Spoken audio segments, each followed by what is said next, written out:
ఈ వీడియోలో మనం వచ్చేసి 16 జనవరి 2024కి సంబంధించిన కరెంట్ అఫైర్స్ గురించి అయితే డిస్కషన్ చేద్దాం.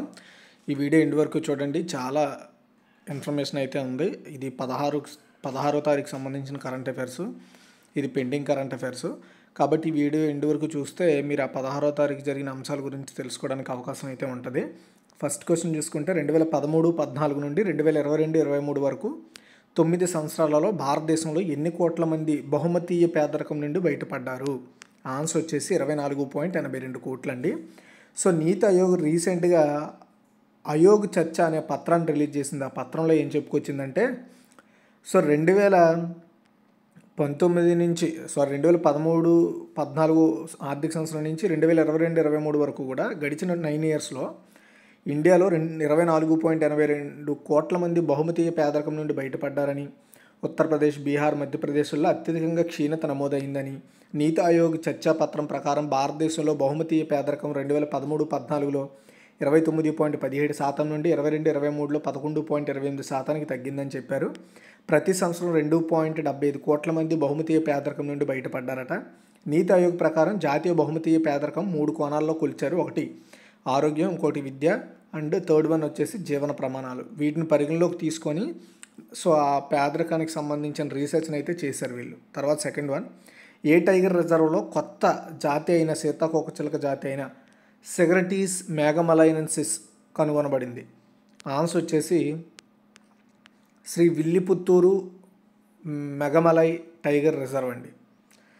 చూడండి, 33 సంవత్సరాల తర్వాత పశ్చిమ కనుమల్లో కొత్త సీతాకోకచిలుక జాతి కనుగొనబడిందండి. శ్రీ విల్లిపుత్తూరు మెగమలై టైగర్ రిజర్వ్లో ఈ జాతిని కనుగొన్నారు. సో దీనికి పెట్టిన పేరు ఏంటంటే సెగరటీస్ మెగమలైసెస్ అని పేరు పెట్టారండి. గత 33 సంవత్సరాల్లో ఈ సీతాకోకచిలుక జాతి మొదటిసారిగా పశ్చిమ కనుమల్లో కనుగొనబడింది. సో కొత్తగా గుర్తించబడిన జాతులకు ఈ ప్రాంతం పేరు పెట్టారు. మెగమలై అంటే మేఘపర్వతం అని అర్థం. ఈ జాతికి సాధారణ పేరు క్లౌడ్ ఫారెస్ట్ సిల్వర్ లైన్ అండి. ఈ ఆవిష్కరణ సెగరటీస్ సీతాకోకచిలుక జాతుల సంఖ్యని 7 నుండి 8కి పెంచింది ఇప్పుడు కొత్త దాంతో. సో పశ్చిమ కనుమల్లో మొత్తం సీతాకోకచిలుకల సంఖ్య 337 జాతులు ఉన్నాయి. వీటిలో 40 పశ్చిమ కనుమలు స్థానిక జాతులు ఉన్నాయన్నమాట, పశ్చిమ కనుమల్లో పెరిగేవి. నెక్స్ట్ 3, భారతదేశం మరియు ఏ దేశం యొక్క నౌకాదళాల మధ్య అయుతయ అనే సముద్ర కసరత్తు నిర్వహించబడింది అంటే ఎక్సర్సైజ్? థాయిలాండ్ అండి. ఇటీవల Indian navy and royal Thai navy మధ్య మొదటి ద్వైపాక్షిక సముద్ర వ్యాయామం అయుతయ నిర్వహించబడింది. ఇది భారతదేశం మరియు థాయిలాండ్ మధ్య ద్వైపాక్షిక వ్యాయామము.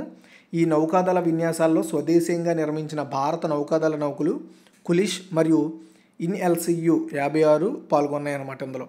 తర్వాత 4, భారత నావికాదళానికి చెందిన ఏ నౌక ఇటీవల డీకమిషన్ చేయబడింది? ఆన్సర్ వచ్చేసి చీతా అండి. ఇటీవల భారత నావికాదళ నౌకలు చీతా, గుల్దార్ మరియు కుంబీర్ ఇవి 4 దశాబ్దాల నుండి సేవలు అందిస్తున్నాయి మన ఇండియన్ నేవీకి.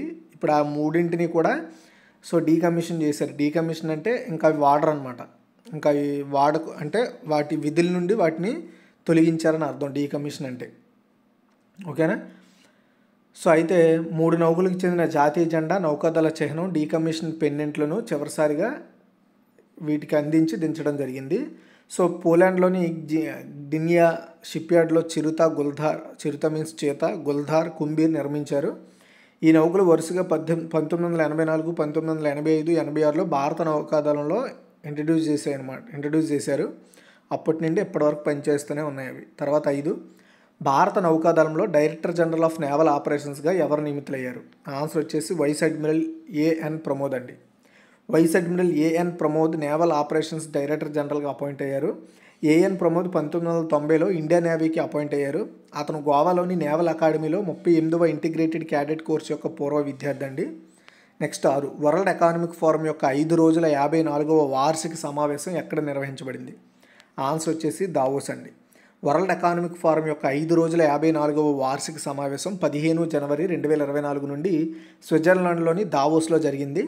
వాతావరణ మార్పులు, సంఘర్షణలు, నకిలీ వంటి అనేక సంక్షోభాలను ప్రపంచం ఎదుర్కొంటున్న టైంలో ఈ 54వ సమావేశం జరగడం ప్రాధాన్యత సంతరించుకుంది. లైక్ ఇజ్రాయెల్ ఇష్యూస్ కానీ, నెక్స్ట్ వచ్చేసి ఉక్రెయిన్ రష్యా ఇష్యూస్ కానీ, ఇలా చాలా ఉన్నాయి కదా. ఇవి చాలా ప్రమాదం అన్నమాట ఒక విధంగా చెప్పాలంటే.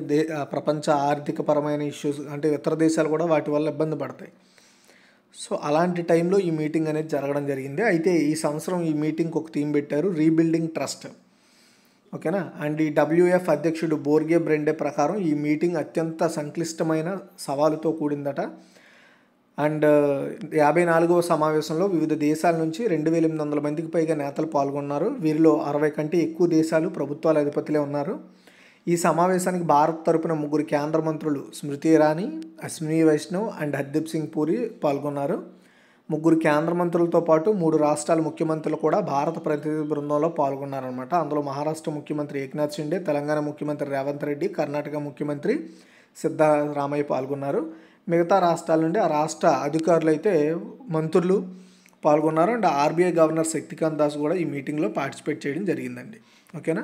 సో నెక్స్ట్ 7th వన్, ఎంతమందికి ప్రధానమంత్రి ఆవాస్ యోజన గ్రామీణ, ఓకేనా, ఆవాస్ యోజన గ్రామీణ ఈ ఈ లబ్ధిదారులకు మొదటి విడతను ప్రధాని నరేంద్ర మోదీ విడుదల చేశారు. ఎంతమందికి అంటే 1,00,000 మందికి అండి. సో ప్రధాని నరేంద్ర మోదీ జనవరి 15న 1,00,000 మందికి భారీ బహుమతి అందజేశారు. గిరిజన న్యాయ మహా అభియాన్ PM జన్మాన్ కింద 1,00,000 మంది ప్రధానమంత్రి ఆవాస్ యోజన గ్రామీణ లబ్ధిదారులకు మొదటి విడతను వీడియో కాన్ఫరెన్స్ ద్వారా అందించడం జరిగిందండి. అంటే ఇది ఓన్లీ గిరిజనులకు మాత్రమే, 1,00,000 గిరిజనులకి మన దేశంలోని సో ప్రధానమంత్రి ఆవాస్ యోజన గ్రామీణ పథకం కింద నిర్మించిన ఇళ్లను అయితే వాళ్ళకి ఇవ్వడం జరిగిందండి. ఓకేనా. 15 నవంబర్ 2023న ట్రైబల్ ప్రైడ్ డే సందర్భంగా PM జన్మన్ ప్రారంభించారు. జన్మన్ పథకం అంటే గిరిజన న్యాయ మహా అభియాన్ అనమాట. ఓకేనా. అది సో బలహీన గిరిజన సమూహాలకు వాళ్ళని ఆర్థికంగా అన్ని విధాలుగా పైకి లేపడమే ఈ PM జన్మన్ యొక్క మెయిన్ ఉద్దేశం. దాదాపు 24,000 కోట్లతో దీన్ని ప్రారంభించారు. PVTG కుటుంబాలు నివాసాలకు సురక్షితమైన గృహాలు, స్వచ్ఛమైన తాగునీరు, పారిశుద్ధ్యం, విద్య, ఆరోగ్యం, పోషణ, విద్యుత్, రహదారి, టెలికాం కనెక్టివిటీ, స్థిరమైన జీవనోపాధి అవకాశాలను, మెరుగైన ప్రాప్యత వంటి ప్రాథమిక సౌకర్యాలను అందించడం ద్వారా PVTGల సామాజిక ఆర్థిక పరిస్థితులను మెరుగుపరచడం దీని లక్ష్యం అండి. Next best FIFA men's player award ఎవరికి లభించిందంటే Lionel Messi. Argentina super star Lionel Messi మరోసారి ఉత్తమ ఫిఫా మెన్స్ ప్లేయర్ అవార్డును అందుకున్నాడు. గత 4 ఏళ్లలో మెస్సీ అవార్డును అందుకోవడం ఇదే 3rd time. Spain, Barcelona striker Aitana Bonmati ఉత్తమ ఫిఫా ఉమెన్స్ ప్లేయర్ అవార్డును అయితే అందుకోవడం జరిగింది. మెన్స్లో ఎవరు అందుకున్నారు, ఉమెన్స్లో ఎవరు అందుకున్నారు అనేది గుర్తుపెట్టుకోండి. సో నెక్స్ట్ 9, మేఘాలయ క్రీడలు 5వ ఎడిషన్ ఎవరు ప్రారంభించారంటే ద్రౌపది ముర్ము అండి. మేఘాలయలోని తురాలో మేఘాలయ క్రీడలు, మేఘాలయ స్పోర్ట్స్ 5th ఎడిషన్ను రాష్ట్రపతి ద్రౌపది ముర్ము గారు అయితే ప్రారంభించారు. ఈ సందర్భంగా ఆమె ఏం మాట్లాడారంటే ఈశాన్య ప్రాంతంలో క్రీడలు, క్రీడాకారుల అభివృద్ధికి అత్యుత్తమైన అవకాశాలు ఉన్నాయని, బెస్ట్ ఆపర్చునిటీస్ ఉన్నాయని, అండ్ ఈ గేమ్లో 2001లో స్టార్ట్ అయ్యాయని ఇప్పటికీ కండక్ట్ చేస్తున్నారని చెప్పారు. దీన్ని 4వ ఎడిషన్ 2022లో కండక్ట్ చేశారు. తర్వాత మళ్ళీ ఇప్పుడు 2024లో కండక్ట్ చేయడం జరిగింది. ఓకేనా. సో అది 2001లో స్టార్ట్ చేస్తే ఇప్పటి వరకు 5 ఎడిషన్లు అయ్యాయి. నెక్స్ట్ 10, జాతీయ స్మార్ట్ స్టార్టప్ దినోత్సవాన్ని ఎప్పుడు జరుపుకుంటారు? జనవరి 16 అండి. ప్రతి సంవత్సరం ఈ స్టార్టప్స్ ఉన్నాయి కదా, స్టార్టప్ కంపెనీలు, వాటి యొక్క కల్చర్ని ఇంకా ప్రోత్సహించడానికి, అంటే అలాంటి స్టార్టప్లు ఇంకా రావాలి, ఏర్పాటు చేయాలి, దాని ద్వారా ఎంప్లాయబిలిటీ కావచ్చు అండ్ ఇండియన్ ఎకానమీ కూడా డెవలప్ అవుద్ది కదా. సో అలాంటి కల్చర్ని ప్రోత్సహించడానికి 2022లో ప్రధాని నరేంద్ర మోదీ జనవరి 16న జాతీయ స్టార్టప్ డేగా జరుపుకోవాలని ప్రకటించడం జరిగిందనమాట. అది సో స్టార్టింగ్ 2022లో జరుపుకున్నారు. 2016లో ప్రారంభించబడిన స్టార్టప్ ఇండియా చొరవ ఇప్పుడు చాలా బాగా డెవలప్ అయిందని చెప్పొచ్చు. ఇప్పుడు 2023లో స్టార్టప్లు యాక్చువల్గా 340 ఉండేవన్నమాట స్టార్టింగ్లో, ప్రారంభంలో. ఇప్పుడు 2023 నాటికి 1,15,000కు పైగా స్టార్టప్లు ఉన్నాయి మన ఇండియాలో. 2024 స్టార్టప్ ఇండియా ప్రోగ్రామ్ యొక్క 8వ వార్షికోత్సవం నిర్వహించబడుతుందట. అది సో ఇది ఓవరాల్గా ఇన్ఫర్మేషన్. అయితే ఒకసారి మనం క్విక్ రివ్యూ చూద్దాం. 2013-14 నుండి 2022-23 వరకు 9 సంవత్సరాల్లో భారతదేశంలో ఎన్ని కోట్ల మంది బహుమితీయ పేదరికం నుండి బయటపడ్డారంటే 24.82 కోట్లు. ఏ టైగర్ రిజర్వ్లో కొత్త జాతి సీతాకోక చిలక సెగ్రటీస్ మెగమలైన్సెస్ కనుగొనబడిందంటే శ్రీ విల్లిపుత్తూరు మేఘమలై టైగర్ రిజర్వ్.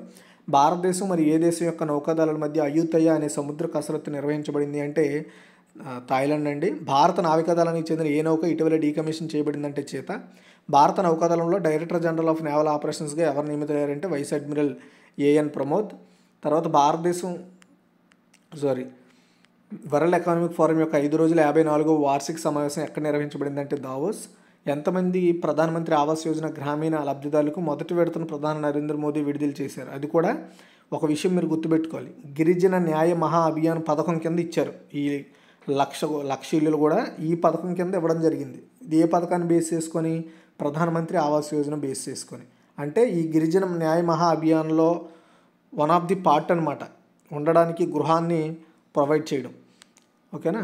అది next best FIFA men's player of the award ఎవరికి లభించిందంటే లియోనెల్ మెస్సీ. అదే ఉమెన్ ప్లేయర్ ఆఫ్ అవార్డు వచ్చేసి Aitana Bonmati. And Meghalaya Kerala 5వ ఎడిషన్ ఎవరు ప్రారంభించారంటే ద్రౌపది ముర్ము. జాతీయ స్టార్టప్ దినోత్సవాన్ని ఎప్పుడు జరుపుకుంటారంటే జనవరి 26. థ్యాంక్స్ ఫర్ వాచింగ్ ఈ వీడియో చూసినందుకు. మీ అందరికీ అర్థమైంది అనుకుంటున్నాను. నచ్చితే లైక్ చేసి షేర్ చేసి మరిన్ని అప్డేట్స్ కోసం మన ఛానల్ని రెగ్యులర్గా ఫాలో అవుతూ ఉండండి.